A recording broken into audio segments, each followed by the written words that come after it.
So hello guys, welcome back to my channel. My name is Birkhang and how you guys absolutely fine. So guys, this video I will show how to delete Facebook page permanently. Okay, जों Facebook page को जों मारै permanently delete खालामनो दिनै बे video आं नोंखौ पुरा एक्सप्लेन खालामना फोरोंगोन. So नोंथांमोना भिडिअखौ जोबजासिम नायबानो जाबाय.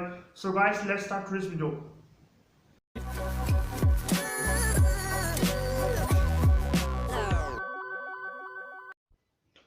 So friends, नोंथांमोना Facebook page को permanently delete खालामनो थाखाय मा खालामनांगोन? First of all, Facebook app open खालामदो. Okay, आं open खालामबाय.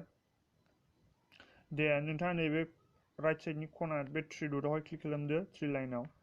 Then बेयाव click खालामखांनायनि उनावहाय loading जादों.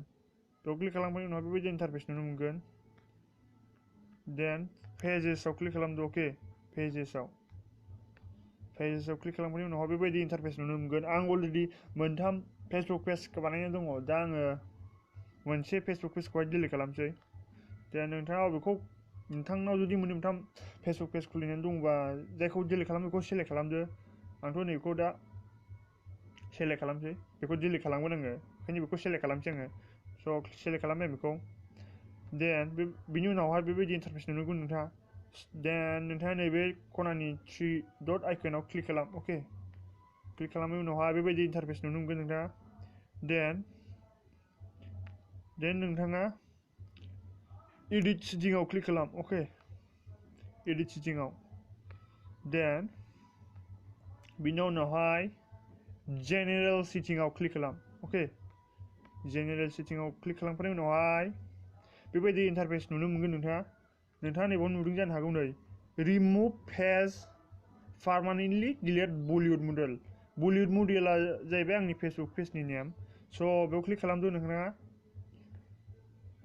Then बेबायदि नुनो मोनगोन नोंथाङा. Then दानियाहाय delete page आव click खालामदो. Okay, delete page आव click खालामदो. So delete जाबाय. Okay,